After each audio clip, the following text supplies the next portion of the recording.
A paz do Senhor, eu sou Janaína Botti e hoje nós vamos estudar a lição 12 do terceiro trimestre de 2020 da nossa Escola Bíblica Dominical. Finalmente, chegamos na penúltima lição desse trimestre, dessa edição especial em que estamos estudando os princípios divinos em tempos de crise, a reconstrução de Jerusalém e o avivamento espiritual como exemplos para os nossos dias. A lição de hoje tem como título Esdras e Neemias combatem o casamento misto. Nós estudamos da lição 1 até a lição 10 desse trimestre a restauração do altar, a reconstrução do templo em Jerusalém, a reconstrução dos muros e todos os aspectos espirituais ligados a isso, o avivamento espiritual, os retornos do cativeiro, como o cumprimento da promessa de Deus, os retornos com Zorobabel, o retorno com Neemias. Na lição 11 vimos o retorno do cativeiro com mais uma turma de judeus, com Esdras, acompanhando Esdras. E com Esdras nós vimos a questão do ensino da palavra, a restauração da identidade espiritual e moral do povo de Deus, do povo judeu, através do ensino da palavra de Deus. Restauraram a identidade, a língua materna, a língua hebraica, que eles tinham perdido lá no cativeiro, tinham deixado de falar. E hoje nós vamos então estudar, ver a questão do casamento misto. Não temos como estudar a restauração de Israel sem falar sobre a questão do casamento. E é isso que trata, então, essa lição 12, a penúltima lição desse trimestre. O textual está em 2 Coríntios 6 e 14. Não vos prendais a um jugo desigual com os infiéis, porque que sociedade tem a justiça com a injustiça e que comunhão tem a luz com as trevas? A verdade prática, o lar foi instituído por Deus para ser uma bênção, desde que seja observada a orientação divina na sua formação. Leitura bíblica em classe está em Esdras, capítulo 9, versículos de 1 a 4, Neemias 13, versículos 23 a 26, Neemias 9, 38 e Neemias 10, 1, 29 e 30. O casamento entre um homem e uma mulher constitui o elemento da unidade do povo de Deus. É através dos casamentos que vão se formando o povo de Deus. O povo de Deus vai se formando através dos casamentos. A igreja de Cristo se forma através das famílias. É uma família, mais uma família, mais uma família, a junção dessas famílias que constituem a igreja de Cristo. O povo de Deus é formado dessa forma.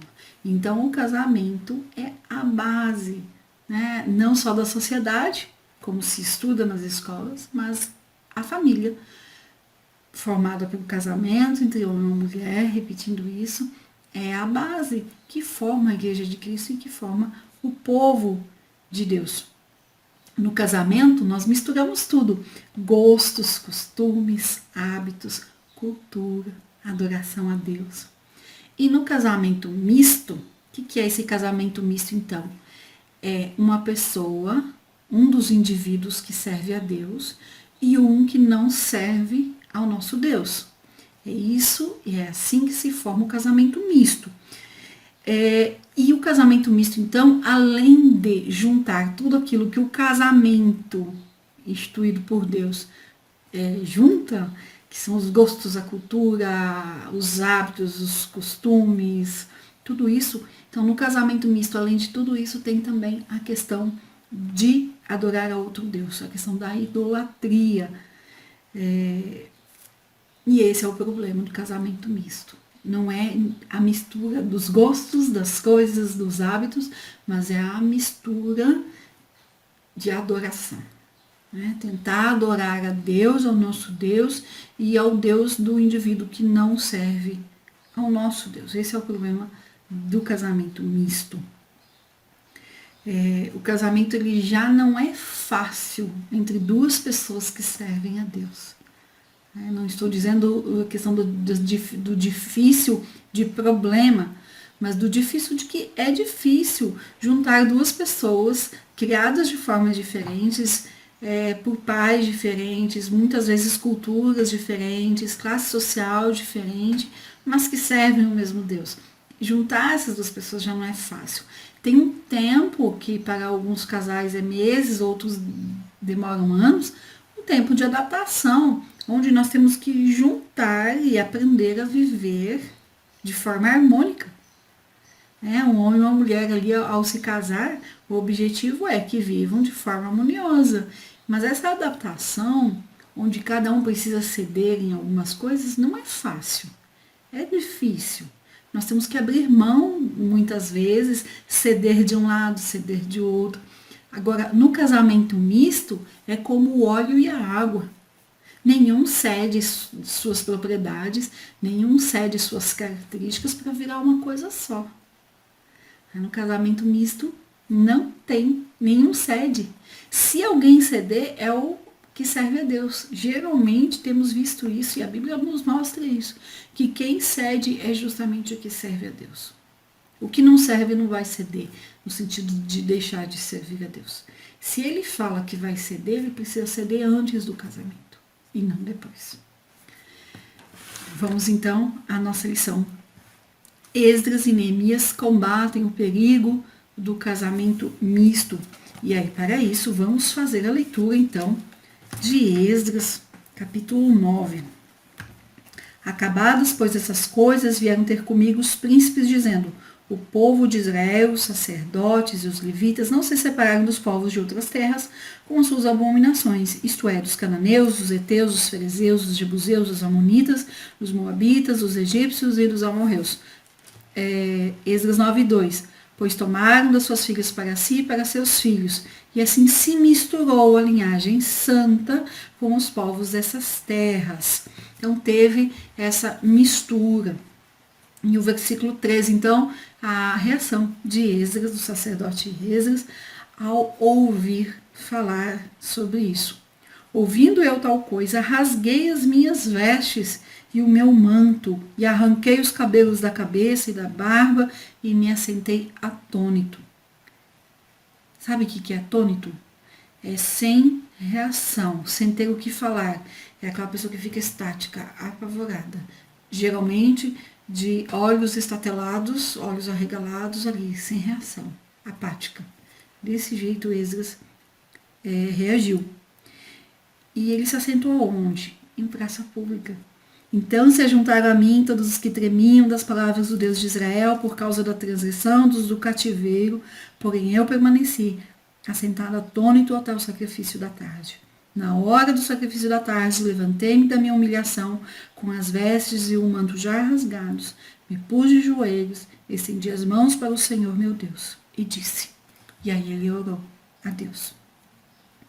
Antes de continuar aqui, quero ler sobre a reação de Neemias, apenas para compararmos ali os dois líderes, um político e o outro líder espiritual. Vamos ler Neemias, então, 13 e 25. Como já falei, apenas para comparar a reação dos dois líderes. Contendi com eles e os amaldiçoei e espanquei alguns deles. Eles arranquei os cabelos e os conjurei por Deus, dizendo: não dareis mais vossas filhas a seus filhos, e não tomareis mais suas filhas, nem para os vossos filhos, nem para vós mesmos. Então, Esdras, arrancou os próprios cabelos, se sentou atônito. Neemias, já diferente, arrancou o cabelo dos outros, dos que tinham feito esses casamentos mistos. Por que um reagiu de um jeito e outro de outro? Temperamento, basicamente isso. Um temperamento totalmente diferente do outro e por isso as reações diferentes. Mas o que tem em comum nos dois? Os dois ficaram indignados, os dois ficaram inconformados com o nível de pecado, de transgressão do povo judeu que havia feito esses casamentos mistos. Vamos entender então o porquê que eles ficaram tão indignados. Vamos voltar então lá para Esdras 9 e vamos ver a oração de Esdras aqui. Meu Deus, estou confuso e envergonhado. para levantar a ti a face, meu Deus, porque as nossas iniquidades se multiplicaram sobre a nossa cabeça e a nossa culpa cresceu até os céus. E aí ele continua orando, versículo 7, versículo 8, versículo 9. No 10 ele fala assim: agora, ó nosso Deus, que diremos depois disso? Pois deixamos os teus mandamentos que ordenaste por intermédio dos teus servos, os profetas, dizendo: a terra em que entrais para possuir a terra imunda pela imundície dos seus povos. E aí ele continua no 12, ele cita a lei, por isso não dareis as vossas filhas, a lei que Deus tinha dado, a ordem que Deus tinha dado de não ter casamento misturado. E o que me chama a atenção aqui em toda essa oração de Esdras, ele não faz uma oração acusatória, dizendo os teus filhos, o teu povo, olha, aqueles ali tiveram casamentos mistos. Ele junta a oração, ele se junta com o povo, ele coloca nós transgredimos, nós pecamos. Por quê? Casamento misto no meio do povo de Deus, ele não traz só consequência para a pessoa que teve esse casamento misto, para o homem ou para a mulher. O casamento misto no meio do povo de Deus traz consequência para todo o povo de Deus. Então, para aqueles que acham que a escolha é minha, a consequência é minha, não. O casamento misto, ele traz consequência para si, para aquele que toma essa decisão, ele traz consequência para os filhos, frutos desse relacionamento, e ele traz consequência para o povo de Deus, seja aqui para o povo judeu, ou seja nos nossos dias hoje, Igreja de Cristo, traz consequências também para a Igreja de Cristo. Nós já vamos ver sobre isso. E aí o que aconteceu? Aqui o finalzinho do capítulo 9, versículo 15. Ah, Senhor, Deus de Israel, justo és, pois somos os restantes que escaparam, como hoje se vê. Então Esdras tinha muita consciência disso, que eles eram remanescente que Deus tinha mantido lá no cativeiro e tinham voltado para Jerusalém. Eis que estamos diante de ti na nossa culpa, porque ninguém há que possa estar na tua presença por causa disso. E olha só, Esdras se humilhou em praça pública, sentou lá atônito, arrancou os cabelos, a barba da cabeça. Todo mundo viu. O povo viu ele fazendo isso.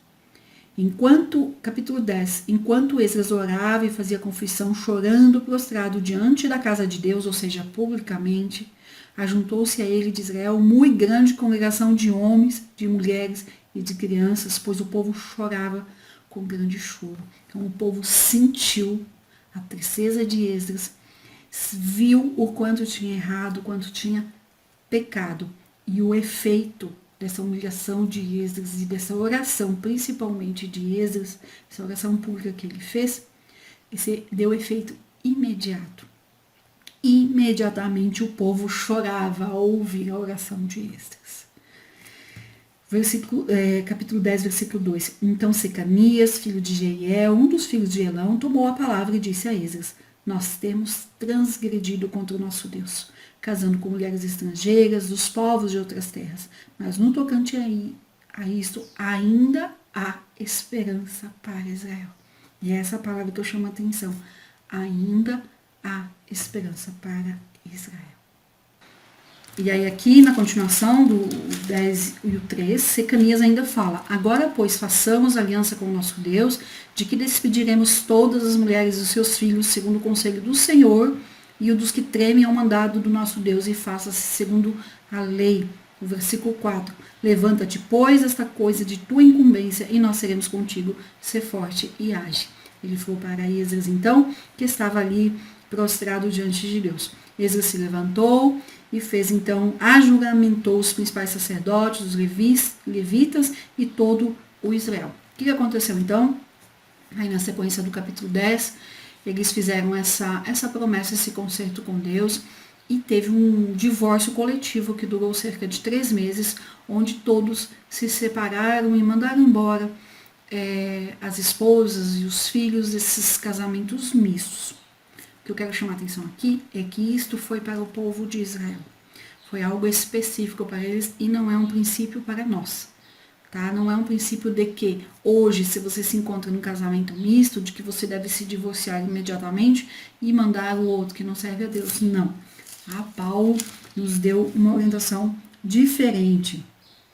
Em 1 Coríntios 7, 12 a 16, 1 Pedro 13, 1 a 7, nós devemos, né, o cristão, aquele que serve a Deus, o indivíduo de um casamento misto que serve a Deus, ele deve servir a Deus e trabalhar com o seu comportamento, não com sua fala, mas com seu comportamento, com suas atitudes, de forma a adorar a Deus e, pelo seu comportamento, ganhar aquele que não serve a Deus, ganhar para Cristo. Esse é o procedimento que Paulo nos ensina.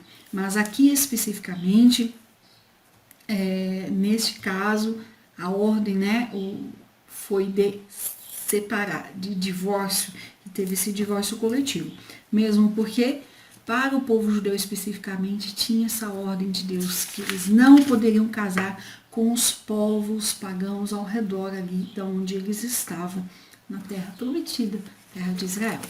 Vamos então aqui entender por que o judeu não deveria então se casar com uma pagã, ou a mulher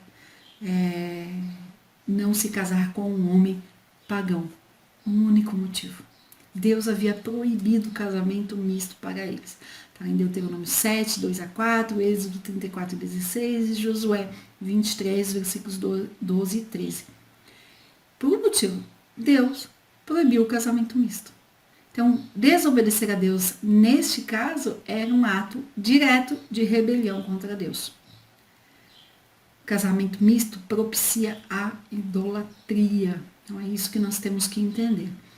É só um motivo, né? Como repetindo, Deus havia proibido o casamento misto. E nós temos no Velho Testamento vários casos de pessoas, líderes, que Deus havia instituído e que não obedeceram a Deus. Nós temos Sansão, que sofreu todas as consequências, perdeu sua força por conta de estar com uma mulher que não servia a Deus e principalmente confiar a ela os segredos e algo que Deus tinha dado a ele. Nós temos Salomão, lá em 1 Reis 11, vamos ler aqui rapidinho, de 1 a 9, mas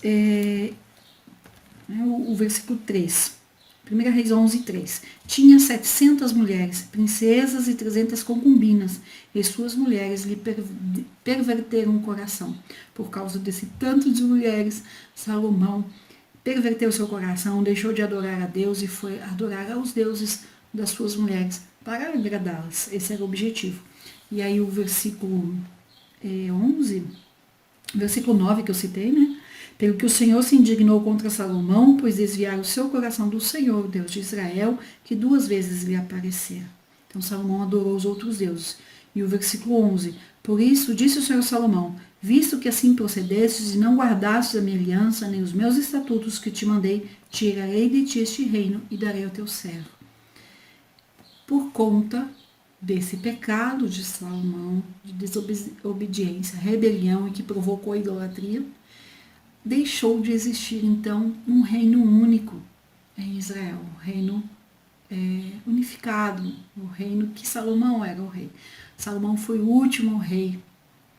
Depois de Salomão com o filho dele, então o reino se dividiu entre reino do norte e reino do sul, o reino de Israel, o reino de Judá, como também é conhecido, e a partir dali, então, se desenvolve toda a história de Israel chegando ao que é hoje, mas por conta do pecado de Salomão.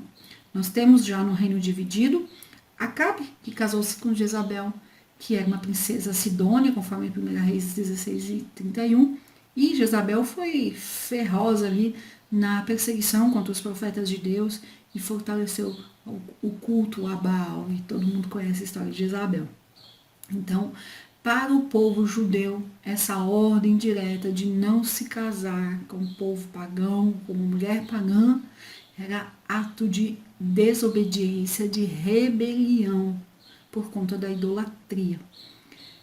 Hoje é considerado um milagre o povo judeu ainda existir, né? O mundo, a história secular considera um milagre devido a tantas perseguições, tantos ataques contra eles, né? Não só na Segunda Guerra Mundial com Hitler, mas em toda a história do povo judeu, no desenrolar da história do povo judeu até hoje, Foram muitos ataques, muitas perseguições e é considerado um milagre. E um dos pontos pelos quais o povo judeu sobrevive até hoje é justamente essa obediência a não ter mistura.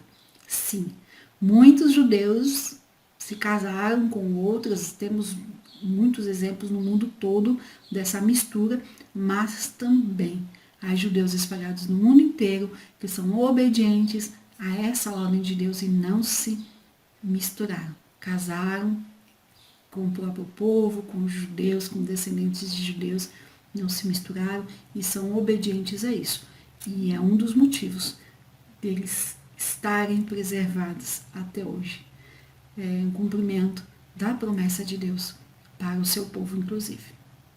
Vamos falar um pouquinho então sobre o casamento hoje, né, para nós. 1 Coríntios 7:39 fala que o casamento tem que ser no Senhor. Paulo fala assim: case com quem você quiser.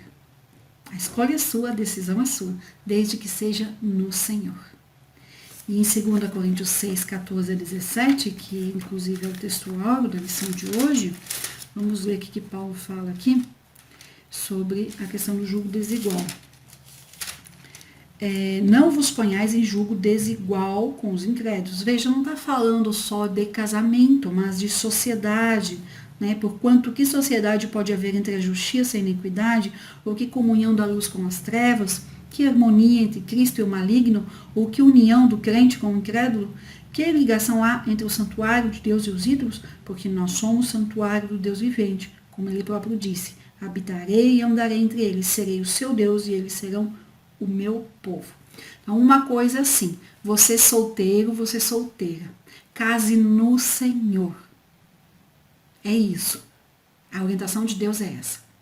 Agora, você não servia a Deus, casou, e depois do casamento você teve um encontro com Cristo, aí você está em julgo desigual? Está. Neste caso, trabalhe, viva, tenha seu comportamento refletindo Cristo, e aí com o seu comportamento, veja, a palavra não fala com o seu falar, mas é com o seu comportamento, com o tempo, você vai ganhar aquele que não serve a Deus, você vai ganhar ele para Cristo. Essa é a orientação da Bíblia para nós. Nós lemos sobre isso lá em 1 Pedro 3:1. Mulheres, sede vós igualmente submissas ao vosso próprio marido, para que, se ele ainda não obedece à palavra, seja ganho sem palavra alguma, por meio do procedimento de sua esposa, ao observar o vosso honesto comportamento, cheio de temor. Então, não é falando, mas é pelo comportamento. A nossa vida precisa refletir Cristo, para daí, através do nosso testemunho, começar ganhando os nossos, da nossa casa, e depois os ao redor. Então, se você é solteiro, case no Senhor. Se você casar fora disso, você está em desobediência a Deus. Primeira coisa. Está casado, teve encontro com Cristo e o outro não serve a Deus, não é para divorciar por causa disso. A Bíblia, aqui, Paulo não nos ensina isso. Ele fala para você refletir Jesus e ganhar o seu marido ou a sua esposa para Jesus. Tá? Aquele princípio de divórcio é lá para os judeus, especificamente lá no Velho Testamento, não é um princípio para nós. É isso que nós temos que entender. Jesus disse lá em Mateus 19:6 que agora não são mais dois, mas uma só carne. Então é preciso ser um. É uma perfeita união entre corpo, alma e espírito.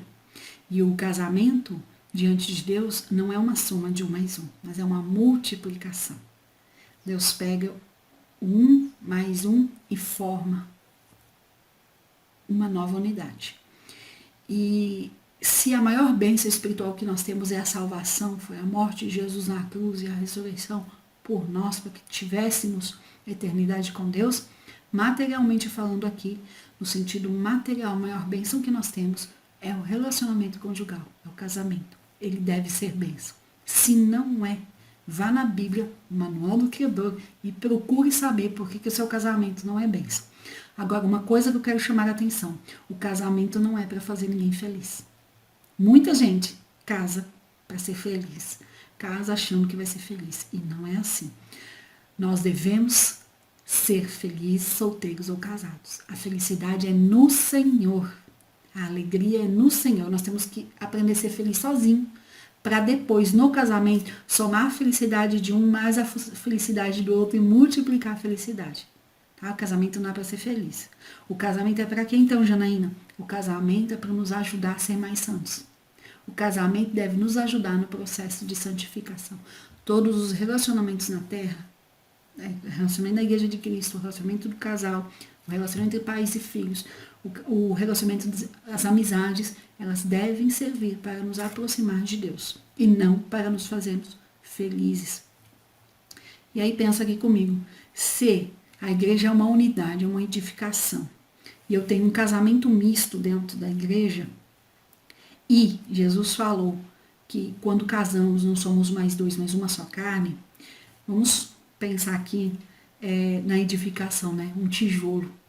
Se esse tijolo é misto, é misturado, eu não posso considerar ele como íntegro, como inteiro nessa edificação. Ou é um tijolo fraco e vai enfraquecer essa edificação que é a igreja de Cristo, ou eu vou considerar meio tijolo, está faltante. De qualquer forma, o casamento misto na edificação da igreja enfraquece o prédio, enfraquece a edificação. Por isso que eu falei que o casamento, ele não traz consequências só para o indivíduo ou só para o casal. Ele traz consequências para os filhos, ele traz consequências para a sociedade, ele traz consequências para a igreja de Cristo. Então, o casamento misto é sim um problema para todo mundo. Por isso que eu falo, se você é solteiro, se você é solteira, case no Senhor. Se não for para ser no Senhor, não case. Se você já é casado e serve a Cristo e o seu companheiro ou sua companheira não serve, trabalhe para você ganhá-lo para Cristo. Esse é o seu dever, conforme acabamos de ler aqui. O Salmo 27,14, o Salmo 37,7 fala para esperar no Senhor, né? Ressaltando aqui a questão para os solteiros, os divorciados, separados, viúvas, todo mundo aí que está solteiro, que está sozinho e quer casar de novo. Deus faz com que o solitário viva em família, Salmo 68,6. Se Deus quiser. É o plano de Deus para você, é o plano de Deus para cada um de nós que vai fazer isso. Então, preocupe-se em servir ao Senhor. Preocupe-se em ser feliz sozinho, em ser feliz sozinha. Glorifique a Deus. E não se esqueça, encerrando já essa lição, 1 Coríntios 10:31, fala, seja comer, seja beber, não importa. Qualquer coisa que você faça, fazei tudo para a glória de Deus. Então, o casamento também deve ser para a glória de Deus. Casamento não é para fazer feliz, repetindo isso. Casamento é para a santificação. Casamento é para nos aproximar de Deus. É justamente, Efésios 4:12 fala que os dons que o Espírito Santo distribui na igreja é para a santificação, né? É no atrito, é na convivência da edificação do corpo de Cristo que nós nos aproximamos de Deus. É para a santificação. O casamento é a mesma coisa. É no atrito, é na convivência, é ali no dia a dia que Deus vai trabalhando no processo de santificação e nós nos aproximamos mais de Deus.